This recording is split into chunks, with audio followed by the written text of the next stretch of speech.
تستمعون الآن إلى برنامج قضايا إريتريا.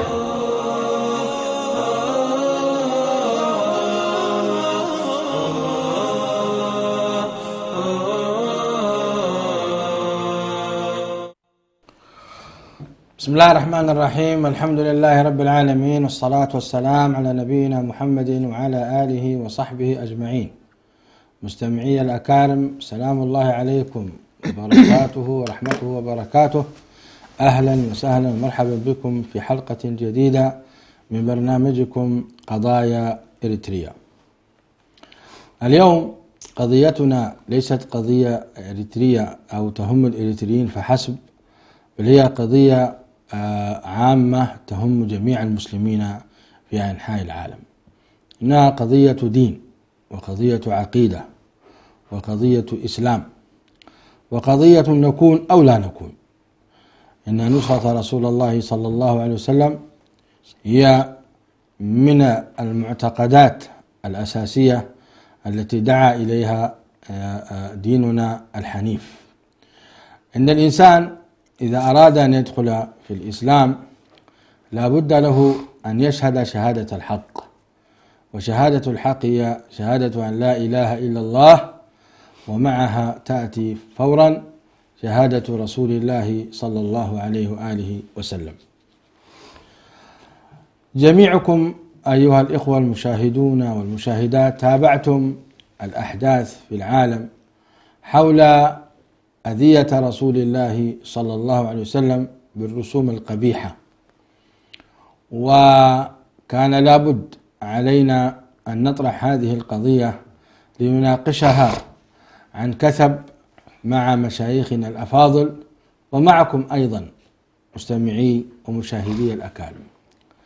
باسمكم جميعا أرحب بضيفي الحلقة، فضيلة الدكتور حسن سلمان الباحث في القرن الأفريقي، وفضيلة الشيخ محمد عبد الله الداعية المعروف. نستهل حلقتنا مستمعي ومشاهدي الأكارم ببيان مكانة رسول الله صلى الله عليه وسلم عند الله تبارك وتعالى أولا، وعند الرسل جميعا. فإلى برنامجنا مستمتعين مع مشايخنا الأفاضل. أهلا وسهلا بكم شيخ حسن. أهلا وسهلا، مرحبا. ما هي مكانة رسول الله صلى الله عليه وسلم عند الله عز وجل، وما هي مرتبته بين الرسل؟ الحمد لله رب العالمين، والصلاة والسلام على رسول الله الأمين وعلى آله وصحبه أجمعين. أما بعد، الحمد لله الذي جعلنا من أتباع رسوله صلى الله عليه وسلم. فإنه ما من نعمة ينعم بها الإنسان، ينعم بها الله سبحانه وتعالى على الإنسان بعد نعمة وجوده في الحياة إلا نعمة الإيمان والإسلام، وأن يتبع الرسول الذي بعث إليه. ونحن بفضل الله سبحانه وتعالى خلقنا في زمان كانت فيه الخاتمة والبعثة لرسول الله صلى الله عليه وآله وسلم.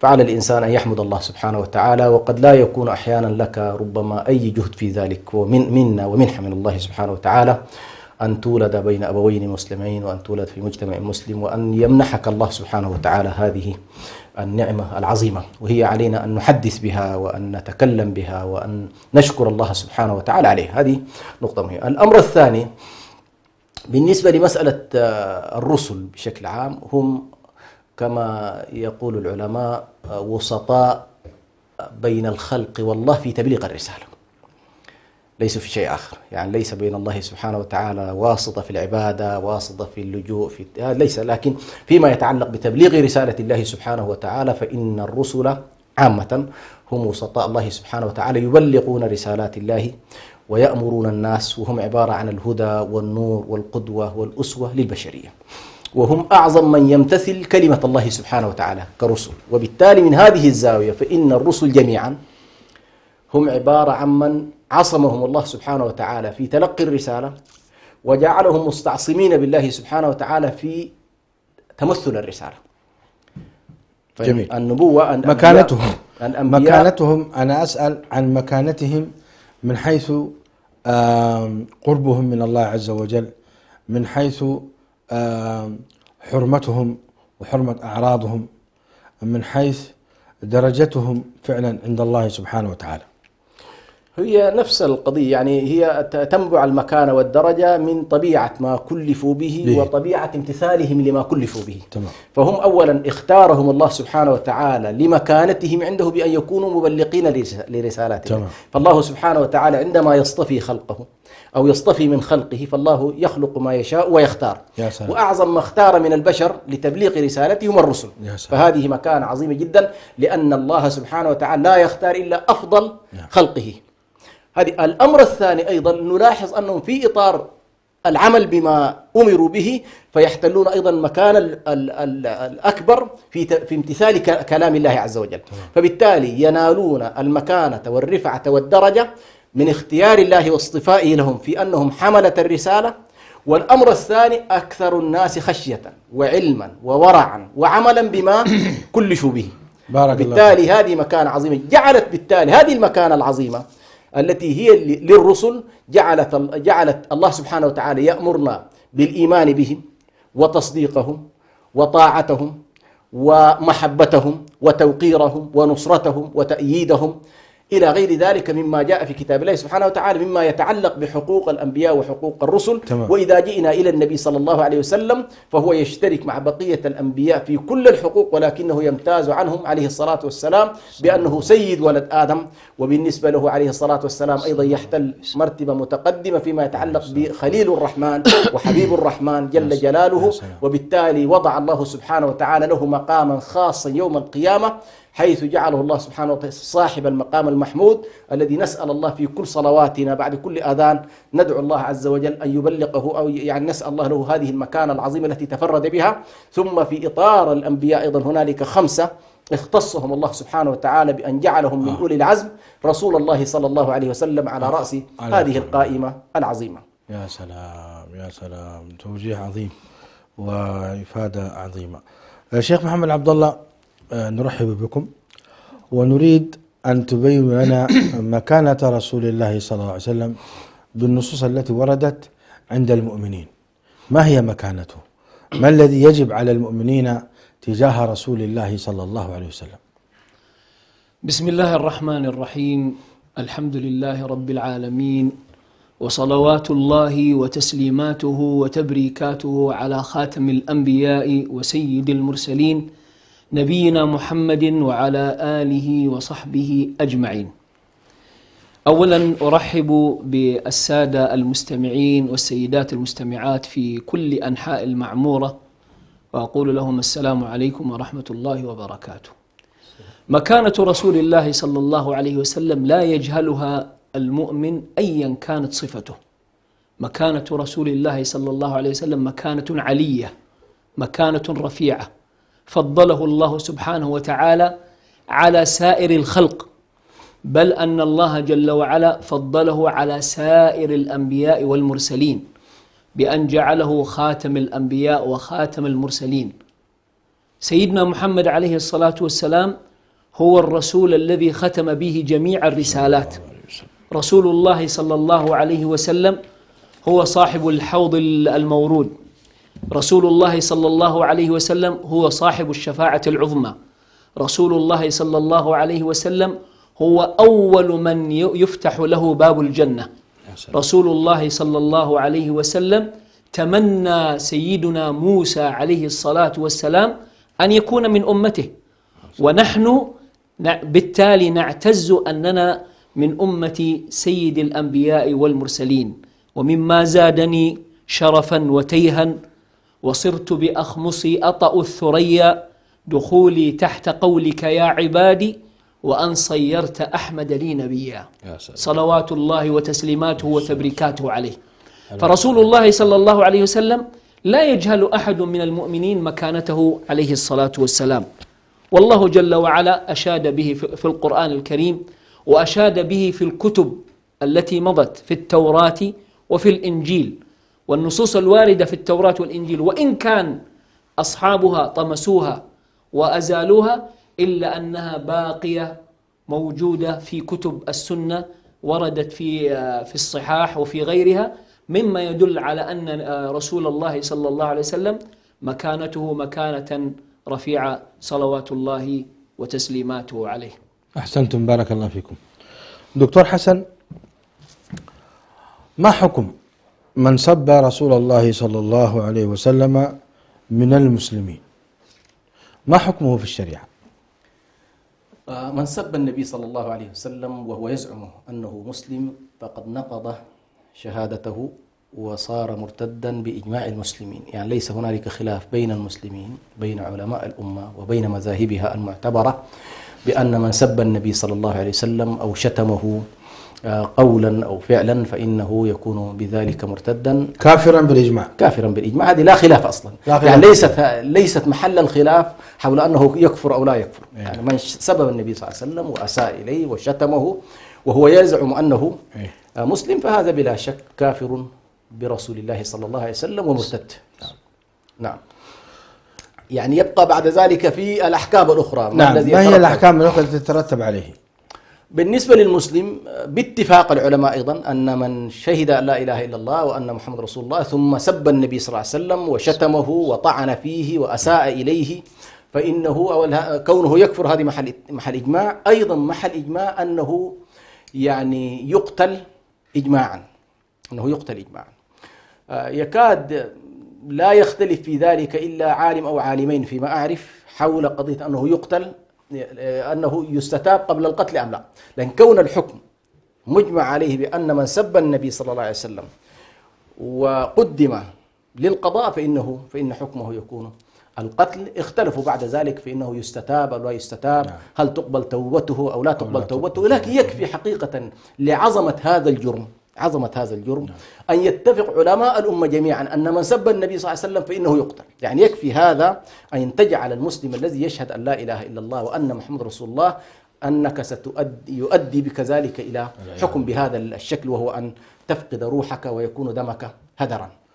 نعم، أحسنتم، جزاكم الله خيرا. الشيخ محمد عبد الله، الحقيقة نرى هجمة شرسة على الإسلام وعلى رسول الله صلى الله عليه وسلم. برأيك، طبعا هذه الهجمة الشرسة تحت شعار غريب وعجيب، حرية الرأي، بمسمى حرية الرأي، رغم أن حرية الرأي موجودة في العالم كاملا، إلا أن أكثر من يسب وأكثر من ينتقد هو رسول الله صلى الله عليه وسلم. برأيك ما هو السبب؟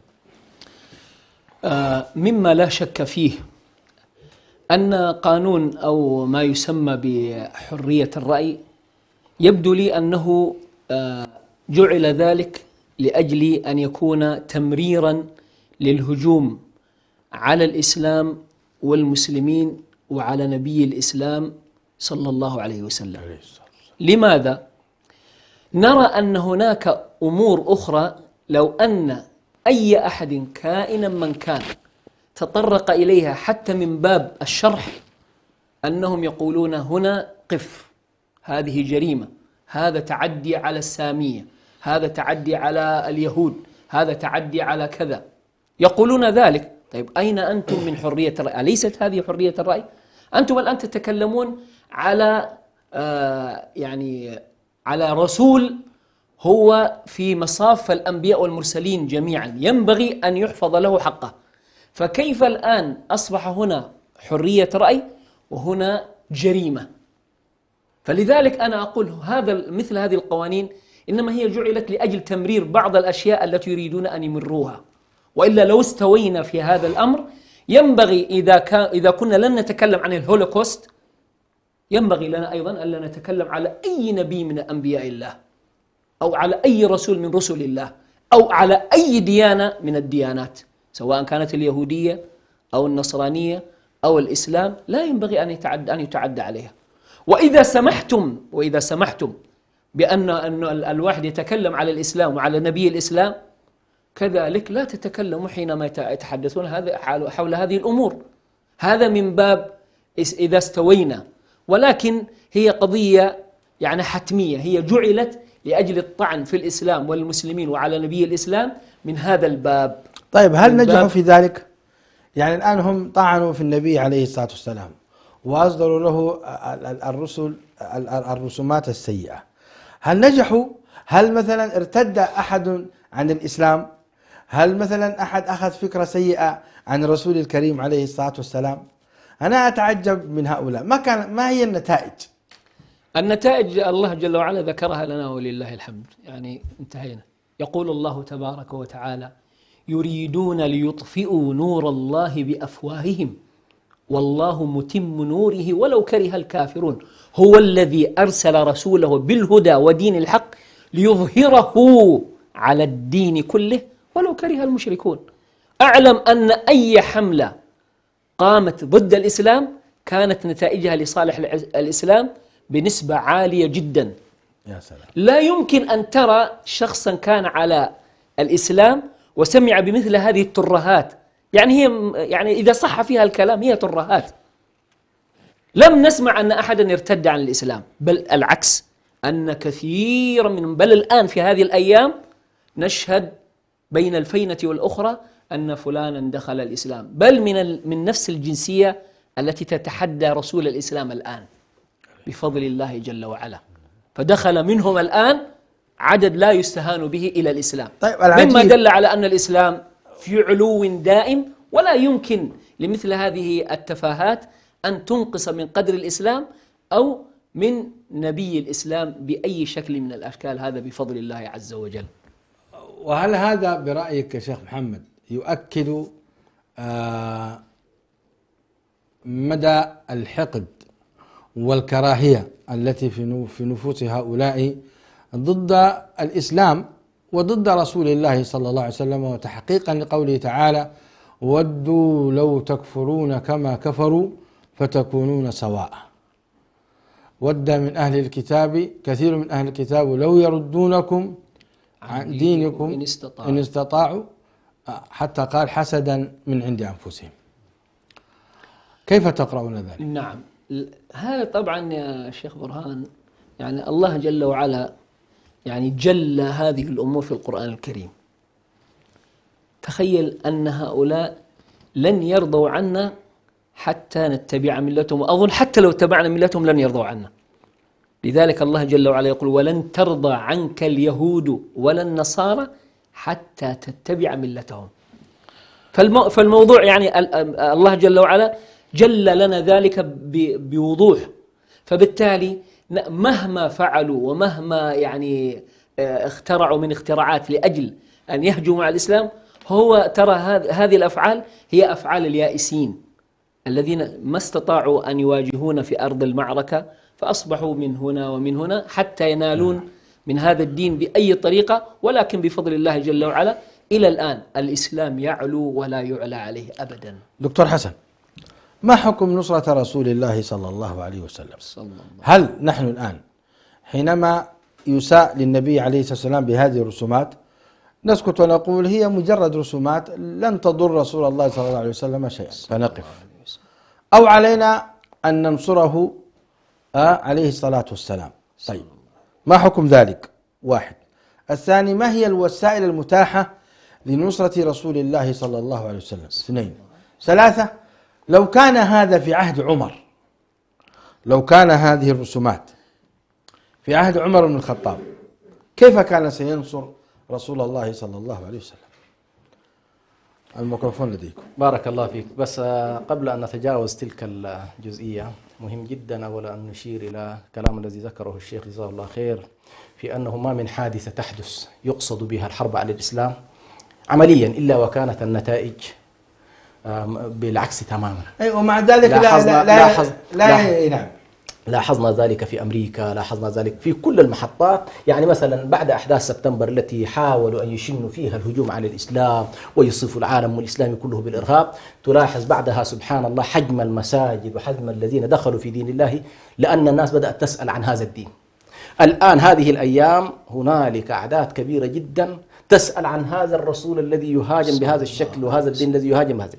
لكن أنا حقيقة يهمني زاوية أخرى أريد أن أنبه إليه. هذه المسألة حقيقة مسألة معروفة، قضية إنه والله الناس لكن الإشكال الموجود أن الآن الأوروبيين على وجه التحديد نتيجة ليقظة الأمة ومعرفتها بحقوقها وتطلعها لمواردها، هم الآن يخشون من عودة جديدة للإسلام في صورة ولاية سياسية. بناء على هؤلاء المسلمين الذين يدخلون في هذا الدين يعني سيثيرون أيضا شعوبهم ويتحركون في النهاية. هذا التحرك، وخاصة مثل فرنسا التي هي الآن تزعزع في ليبيا وتزعزع في غرب أفريقيا وتحدث المشكلات هنا وهناك، رئيسها يخشى من أن إذا لم يحدث هذا الخطاب اللي فيه تحريض وليرضي أطياف معينة سياسيا، فإنه لن يستطيع أن يجدد له في ولاية سياسية. فالإشكال الموجود حتى أيضا نفرق ما بين النخبة الفكرية الفلسفية التي تناقش الأمور بشكل موضوعي، وبين النخبة السياسية التي تحاول أن توظف هذا العداء في سبيل أن يبقى هو في الكرسي. فمثلا هنالك بعض العقلاء الآن في أوروبا يتكلمون عن أن والله الإثارة التي تحصل من السياسيين والتأليب الذي يحصل للأديان بعضها على بعض، يقولون هذا لا يمكن أن نقول بأنه يدخل في الحرية الشخصية أو حرية التعبير، لأن هنالك حرمات، وكما أن هنالك حريات هنالك حرمات. فأنا مثلا أنا جالس الآن معك تحت حرية التعبير، أشتم فيك ساعة، هل ستكون مقبولة أنك أنت تتقبل ذلك بحرية التعبير؟ تقول بأن هذا حرية تعبير؟ فهذه القضية للأسف الشديد أوروبا ما لم تدركها بضوابط. الآن رفعوا الآن يعني قضية ضد الأخ الموريتاني جزاه الله خير، الذي رسم صحيح هذا الرجل كأنه أيضا أفعى. في كل الدول الآن، كل الدول إذا أسيء إلى قضايا معينة فيها تعتبر رمزيات، سواء الرئيس، العلم، بعض القضايا التي تعتبر بالنسبة لها رموز تسحب السفير، تحتج، تثير الدنيا، تقيمها، لو عندها قدرة تسير الجيوش. طيب كيف أنت تثير شعوب 2 تقريبا من المسلمين يتبعون هذا النبي ويؤمنون به؟ ما طالبوك بأن تؤمن به، ما طالبوك، ما قالوا لك والله بالقصب أنت تؤمن، لكن قالوا لك يا كف عن الأذى. صحيح. كف عن الأذى. إذا عندك والله حجاج، عندك براهين، ناقش، يعني حتى مجال النقاش ما محظور، ناقش هذا الدين، فيه شبهات، فيه إشكالات، خذ وأعطي، لكن الإساءة مرفوضة أيا كان. فهذه أول جزئية لا بد من أن نهتم بها. الجزئية الثانية حقيقة موضوع حكم نصرة النبي صلى الله عليه وسلم، هذا واجب بلا خلاف، يعني أن ينصر الرسول صلى الله عليه وسلم. كل النصوص تضافرت يعزروه، إلا تنصروه فقد نصروه، فنصرته عليه الصلاة والسلام حيا وميتا في حياته ينصر بكل وسائل الدفاع المشروع، بما فيها أن يذب عن عرضه وعن نفسه، وربما يقتل من يسبه عليه الصلاة. هذا حصل في عهد النبي صلى الله عليه وسلم. فهذا الجانب مهم. النقطة الثانية مسألة أيضا يثيرها البعض، يتصوروا بأن والله يا أخي نحن لا يضير رسول الله صلى الله عليه وسلم. هذا الأمر هذا ليس صحيح، لا يقال ذلك، لأن حتى الذين تكلموا عن قضية حكم قتل من يسب النبي صلى الله عليه وسلم في العلل التي ناقشوها في أن من سب النبي لا تقبل توبته، قالوا لأن النبي صلى الله عليه وسلم هذا الشتم وهذه الإساءة وهذا اللعن في حياته يضره ويؤذيه، وبعد مماته يؤذي أصحابه وأنصاره ومحبيه، وبالتالي هذا الأذى لا يمكن أن نتصور بأن والله الإنسان يتفاعل معه ببرود. هذه ليست الطريقة الشرعية عموما، لأن قضية أنك وأنت تتبعه وتحبه هذا واجب من غير أن يساء إليه، هذا واجب من غير أن يساء إليه. فإذا أسيء إليه فإن نصرته والذب عنه ويعني مجاهدة الذين يسيئون إلى النبي صلى الله عليه وسلم هذا واجب شرعي بكل الوسائل التي تعتبر على الأقل متاحة ومشروعة. ما هي طيب الوسائل التي يمكن أن نتكلم عنها؟ يعني نحن الآن ما هو الشيء الذي يتاح لنا؟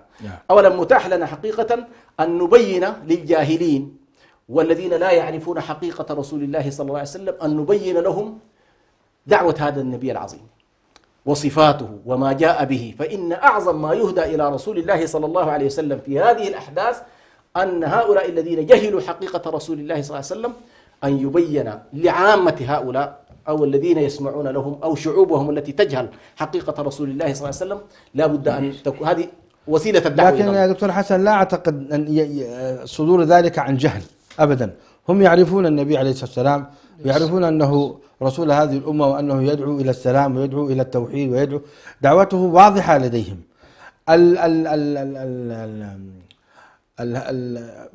المخرج منهم أو الداعي لهم هو كره هذا الدين وكره رسول الله صلى الله عليه وسلم، وكون نحن نبين لهم دعوته وسلامه على مر السنوات الماضية وعلى عقدين أو 3 أو 4 كثير من الكتب طبعت باللغة الفرنسية وغيرها، كثير من السيرة النبوية، وهناك أيضا افتتحت مواقع. ولذلك هذه المواقع وهذه الكتب كان من آثارها امتداد الإسلام في فرنسا نفسها، لكن ليس هو الذي حقيقة يدفعهم الجهل بسيرة النبي عليه السلام أو الجهل بدعوته، وإنما الذي دفعهم هو الحقد والكراهية. فما الوسيلة التي تردعهم؟ ما هي الوسيلة تردعهم؟ لا نحن دعنا الآن نفرق بين أمرين. يعني هذا الذي صور النبي صلى الله عليه وسلم أو أحدث هذه قضية على مستواه الشخصي. أنا أتكلم الآن عموم هذه المجتمعات التي يتربع على رأس هؤلاء. هو يريد ابتداء أن يجعل بينك وبين عموم الشعب الفرنسي حاجز.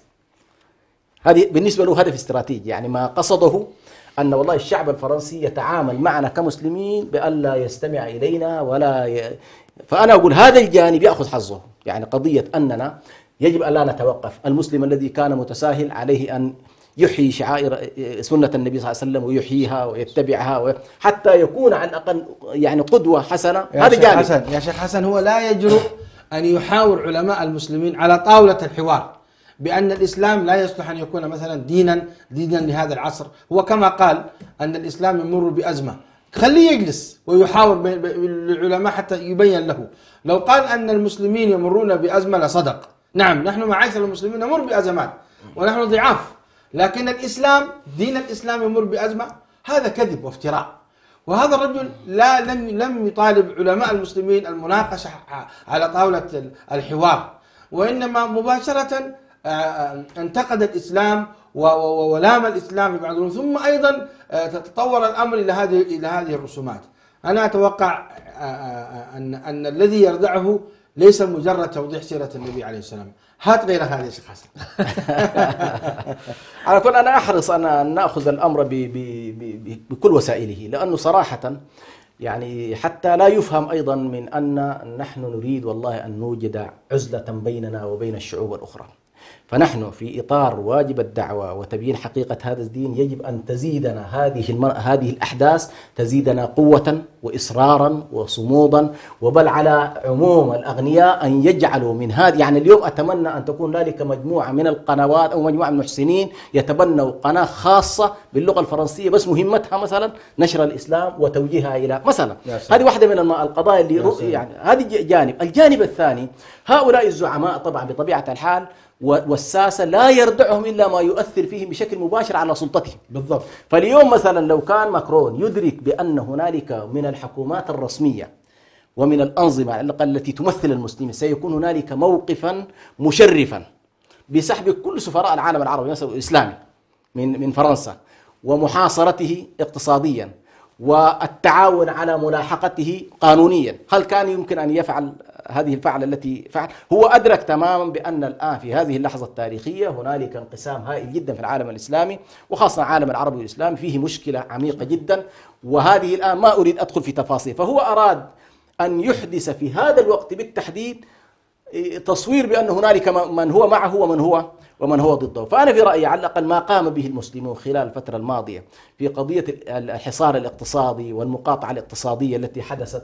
وأحدثت بالنسبة لهم إرباك كبير جدا. يمكن خلال أسبوع لاحظنا كيف أن اللهجة نفسها والخطاب الذي حدث داخل فرنسا حدثت فيه إشكالات وإرباك كبير جدا. فأنا أريد أن أقول يمكن أن نسلك هذا المسلك أيضا، مسلك الحصار الاقتصادي، المقاطعة الاقتصادية التي بطبيعة الحال الماديون يضعون لها اعتبارا عظيما. ثبت عن رسول الله صلى الله عليه وسلم أنه طاف في عهد مكة على الكعبة المشرفة، وكان صناديد قريش أبو جهل عمرو بن الحكم وغيرهم في زاوية من زوايا الكعبة المشرفة، فإذا مر بهم لمزوه غمزوه عليه الصلاة والسلام، ثم مر بهم الثانية فغمزوه ولمزوه عليه الصلاة والسلام، وفي الثالثة وقف صلى الله عليه وسلم والتفت إليهم وقال لهم: يا معشر قريش والله لقد جئتكم بالذبح.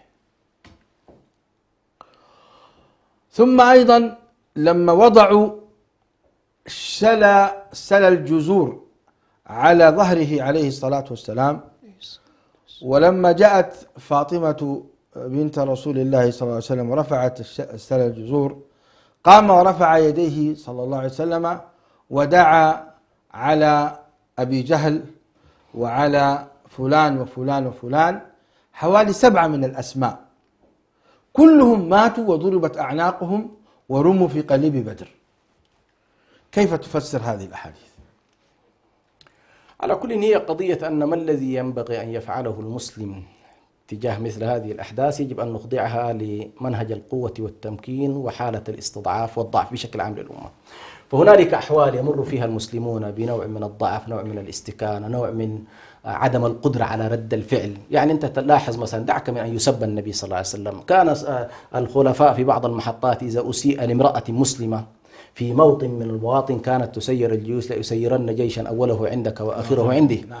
فإذا أصلا وجد المسلمون القدرة على إمكانية الحسم وإمكانية الضرب بيد من حديد لمثل هؤلاء الذين يتجرؤون على رسول الله صلى الله عليه وسلم، لما كان في تقدير أصلا هنالك من يجرؤ. لا، هل ممكن تحذيرهم بأن هذا الأمر قد يؤدي إلى قضايا كبيرة من إقامة الفتن والحروب؟ هل ممكن تحذيرهم بهذا؟ بطبيعة الحال يعني، لأن النبي عليه الصلاة والسلام قال هذا قد جئتكم بالذبح في حالة الاستضعاف في فترة مكة المكرمة، في فترة يحرم فيها القتال.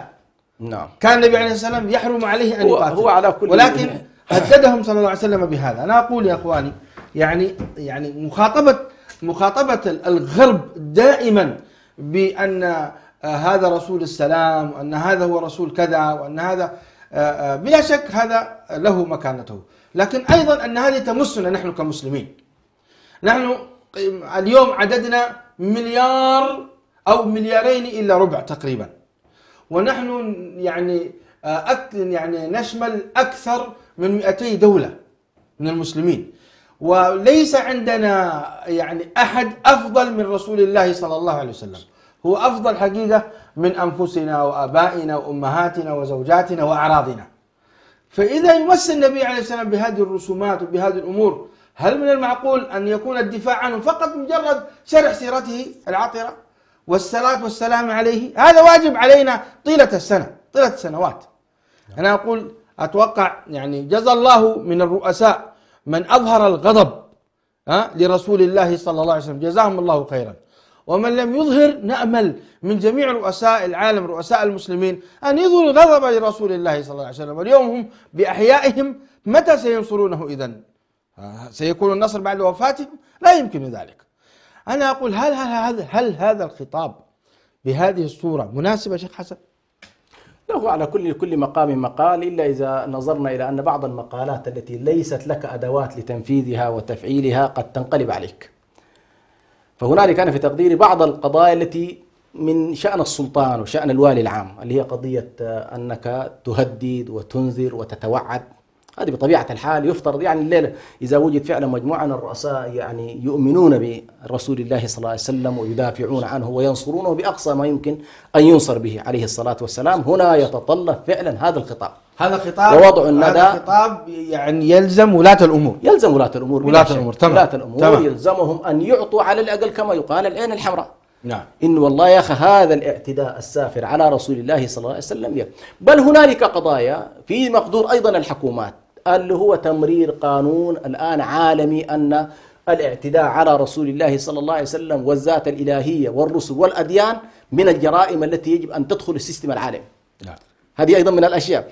يمكن أيضا أن نتفق على ميثاق إسلامي على أن كل من يسب النبي صلى الله عليه وسلم أو يسيء إليه أو يسيء إلى الإسلام فإنه يجرم ويلاحق في كل مكان من الدول الإسلامية. يا سلام. يعني مثلا تصور لو أن شخص والله صحفي أدرك أنه والله أي إساءة للنبي صلى الله عليه وسلم لا يحق له أن يدخل أي بلد إسلام، ولو دخل سيحاكم على هذه. يا سلام. هذا الذي مجموعة من القوانين، أي مجموعة من الإجراءات. يعني الآن إذا تركناهم في بلدانهم علينا أن لا نتركهم في بلادنا. يا سلام. يعني ما يمكن يشتم النبي صلى الله عليه وسلم ونتركه في بلدنا وبكرة ما شاء الله سايح في بلاد المسلمين. هذه من الأشياء اللي تحتاج فعلا إلى نوع من أيضا المقاطعة الجماعية الرسمية كحكومات. تصور لو أن فرنسا تدرك بأن والله 10 دول فقط بشكل رسمي تقاطعهم اقتصاديا في كل المجالات، سيأتي صاغرا ويعتذر للمسلمين ويجرم بعد ذلك من يحدث هذا الوضع. فما ذكره الشيخ لو علموا بأن والله هذا الرسول وهذا الدين من خلفه أمة فعلا حية ودول فاعلة ورؤساء مؤثرين لما فعلوا تقريبا هذه الفعلة التي فعلوها الآن. أحسنتم. شيخ محمد عبد الله، صور من نماذج مواقف الصحابة المشرفة في الدفاع عن رسول الله صلى الله عليه وسلم. أولا قبل أن ندخل في السؤال، نحن نسأل لماذا يهاجمون رسول الله صلى الله عليه وسلم؟ لماذا لم يهاجموا عيسى أو موسى أو بقية الأنبياء؟ ستلحظ أن القضية كلها تتمحور في الدين الإسلامي. يعني حتى لو قلنا أن النبي عليه الصلاة والسلام سبوه، يعني هو شخص، فكان الأمر ممكن يعني يمر. أنت تحب هذا الشخص، نعم تتوجع، ولكن لدرجة أنك تثور، ما الذي يوصلك لهذه الدرجة؟ لأن ليس المقصود بهذا السب أو بهذه الإساءة ذات رسول الله صلى الله عليه وسلم أبدا. هو المقصود به أنه حامل لهذا الدين، وهو الذي يعني ببركة الله جل وعلا نشر هذا الدين في أنحاء العالم كله، هو ومن جاء بعده من الصحابة والتابعين. فبالتالي هذه الهجمة الشرسة المقصود بها إلى الإساءة إلى الدين الإسلامي، وإلى التقليل من الدين الإسلامي. الامتداد يا جماعة، امتداد الدين الإسلامي الآن في البلاد التي لم نكن نتوقع أن يصل إليها الدين الإسلامي. الآن التمدد الإسلامي في أوروبا ضخم وعظيم، بل في بعض الإحصائيات يقال أن سنة 2050 ربما أوروبا تصبح كلها مسلمة، وهذا أيضا مخيف.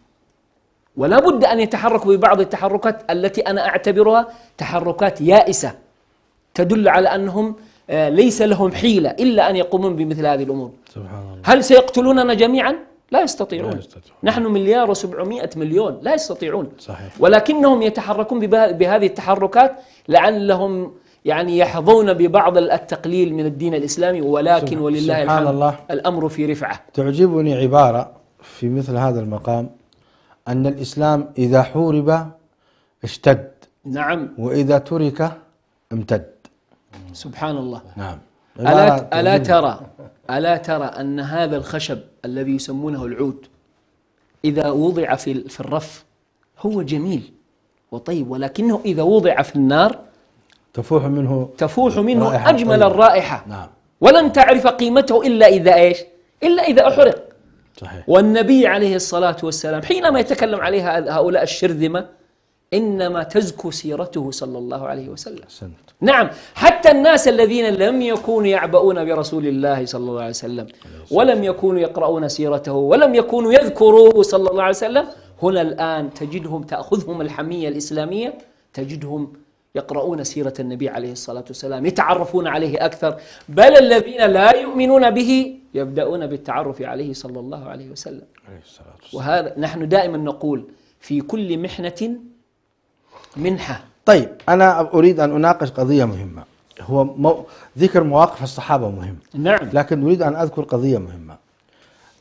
هب أننا كمسلمين اليوم ضعاف حتى نرد لرسول الله صلى الله عليه وسلم عرضه، ما عندنا إمكانية، فقط نحن في حدود نقاطع، في حدود نستنجب، نستنكر، نرفض فقط. ولكن الله سبحانه وتعالى الذي أرسل رسوله بالهدى ودين الحق وقال إنا كفيناك المستهزئين، يكفيك هذا، أي وقال كفيناك المستهزئين. ما هي وسائل، أو خلينا نقول ما هي المتوقع من نصرة الله تبارك وتعالى لنبيه عليه الصلاة والسلام على هؤلاء، على مستوى الأفراد وعلى مستوى الجماعات؟ يعني نجد مثلا في التاريخ أن النبي صلى الله عليه وسلم يوما ما دعا على لهب ابن أبي لهب فقال اللهم سلط عليه كلبا من كلابك، وجاء سبع وأخذه برقبته وأكله ومات. وقصص أخرى مثل هذه نجد أن الله سبحانه وتعالى يدافع عن نبيه عليه الصلاة والسلام. حدثنا حول هذا شيخ محمد. يعني مما لا يخفى أن الله عز وجل يدافع عن المؤمنين، فما بالك بالمرسلين؟ هذا أولا. ثانيا، الله جل وعلا ذكرت الآية إنا كفيناك المستهزئين. خلي بالك، ما هي كفاية الله لنبيه؟ كفاية الله إما أن هذا المستهزئ يأتيه يوم من الأيام يدخل في دين الإسلام ويكتفي المسلمون شره، وستجد أنه في من مضى هناك أناس بدأوا سواء في النبي عليه الصلاة والسلام أو في الإسلام أو ما شابه ذلك، ثم نهايتهم أنهم وجدوا أنفسهم مضطرين للدخول إلى الإسلام. هذا واحد. ثانيا، أو أن الله عز وجل يهلكهم بأي وسيلة من الوسائل، إن قصر الزمان أو طال، في نهايتهم الله جل وعلا سيكفي نبيه عليه الصلاة والسلام هؤلاء المستهزئين. فنحن مهما فعلنا إنما فعلنا هذا يعني لتشريفنا بالدفاع عن نبي الإسلام، إنما الله جل وعلا قد تكفل بهذا الأمر ولا يحتاج النبي عليه الصلاة والسلام إلى أحد منا. فالذي يتخاذل عن نصرة النبي عليه الصلاة والسلام إنما يتخاذل عن نصرة الإسلام، إنما لا يريد أن يتشرف بحمل راية الإسلام. حمل راية الإسلام ليس بالضرورة أن تكون خطيبا، ولكن هناك بعض الأمور وبعض الخطوات التي إذا عملتها تكون قد حملت مشعل الإسلام ودافعت عن الإسلام وعن نبي الإسلام. الصحابة رضي الله عنهم ضربوا أروع الأمثلة في الدفاع عن رسول الله عليه الصلاة والسلام، سواء كان بألسنتهم أو بمالهم أو بأجسادهم رضي الله عنهم وأرضاهم. حسان بن ثابت كان شاعر الإسلام، كان يدافع عن رسول الله عليه الصلاة والسلام، وكان يستله كالشعرة من العجين إذا كان هناك في الأمر مدلهمات. يا سلام. ثابت بن قيس بن شماس كان خطيب رسول الله عليه الصلاة والسلام. طلحة بن عبيد الله وأبو طلحة ونسيبة بنت كعب أم عمارة وأبو بكر الصديق وعمر وقفوا سدا منيعا أمامه عليه الصلاة والسلام لكي يكونوا له ترسا أمام نبال الأعداء. معاذ ومعوذ رضي الله عنهما كانا صغيرين. انظر إلى هذا المشهد الجميل حتى تعرف كيف أن هؤلاء الصحابة كانوا يفدون رسول الله عليه وسلم، ما كانوا يرضوا بأن أحدا يتعدى عليه حتى بالكلام. جاء هذا الشاب الصغير إلى عبد الرحمن بن عوف رضي الله عنه في غزوة بدر الكبرى، فقال له: يا عم، لا يريد أن يسمعه أحد، يا عم أين أبو جهل؟ قال: ماذا تريد منه؟ قال: إني سمعت أنه يسب رسول الله صلى الله عليه وسلم. شاب صغير يا جماعة، تراه صغير السن. ثم جاء أخوه في الجهة الأخرى نفس الكلام، فأشار لهم: هذا أبو جهل، فذهب وقتلاه رضي الله عنهما. خبيب بن عدي، زيد بن الدثنة رضي الله عنهما حينما أسرا وذهب بهما إلى مكة، زيد بن الدثنة في موقف عظيم مهيب، يعني في موقف تتزلزل فيه القلوب وترتجف فيه الأقدام. سأله أبو سفيان رضي الله عنه وكان مشركا، قال له: يا زيد، هل تتمنى أن تكون آمنا بين أهلك وعيالك وأن محمدا مكانك؟ قال له: والله لا أحب أن أكون آمنا بين أهلي وعيالي وأن محمدا صلى الله عليه وسلم تصيبه شوكة. فماذا قال أبو سفيان؟ انظر إلى هذه الكلمة التي ترصع باللآلئ والجواهر. قال: ما رأيت أحدا يحب أحدا كحب أصحاب محمد لمحمد عليه أفضل الصلاة وأتم التسليم. فهكذا كان الصحابة رضي الله عنهم. خبيب أو زيد هي على كل حال أن الصحابة هكذا كانوا رضي الله عنهم وأرضاهم. الدفاع عن رسول الله صلى الله عليه وسلم شرف عظيم ومنقبة كبرى، يصطفي الله عز وجل من عباده من شاء. كلمة أخيرة لشعبنا الإريتري، كيف نربط بين قضيتنا هذه قضية عامة للمسلمين وبين أنها قضية من قضايا إريتريا أيضا. حول هذا لو توجهون الشيخ حسن وتوجهوا شعبنا الإريتري المسلم. جزاك الله خير. أنا حقيقة نبهتني في قضية ما كفيناك المستهزئين، وقد تكون هذه الكفاية كما ذكر بأن الله سبحانه وتعالى يحول مجرى الإنسان تماما. أذكر نائب حزب اليمين الهولندي الذي كان في البرلمان يتصدر حرب الإسلام وحرب المسلمين، وأعلن بأنه سيخرج كتابا يفتح فيه الإسلام والمسلمين ويبين عوارهم، فإذا به يؤلف كتابا حول أن هذا الدين هو الحق وأن الناس عليه.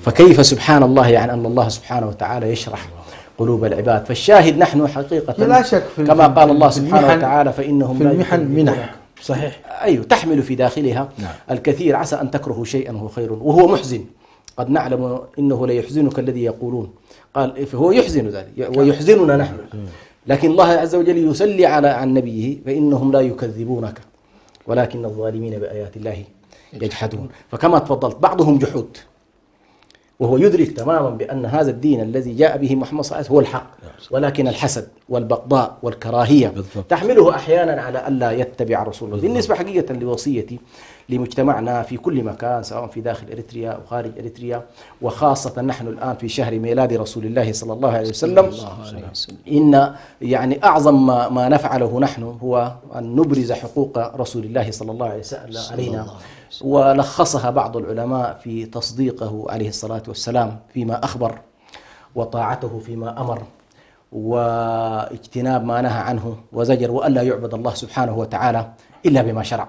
هذه حقيقة تلخص لنا ما يجب على المسلم سواء في بلاد الغرب في غيرها، على الإنسان في مثل هذه المواطن أن يوطن نفسه على الثبات على دين الله سبحانه وتعالى، وألا تكون هذه الهزات التي تمر على الناس هنا وهناك أن تضعف المسلمين أو توهنهم، بل على الإنسان أن يوطن نفسه بأنه ستأتي لحظة من اللحظات أنت تخرج من دائرة العمل الذي ذكرته قضية السلم والدعوة إلى أن تدخل في محطة أخرى، وهي مدافعة أعداء الله سبحانه وتعالى ومجاهدتهم وتقديم النفس والنفيس في سبيل نصرة هذا الدين. فنحن مطالبين حقا أن نوطن أنفسنا ونربي أبنائنا ونربي أسرنا كذلك على كيف نحمل رسالة رسول الله صلى الله عليه وسلم إلى الناس كافة، ونحمل هذه الرسالة إلى العالمين، لأن رسول الله صلى الله عليه وسلم لم يكن رحمة خاصة بالناس ولكنه رحمة للجميع، وما أرسلناك إلا رحمة للعالمين.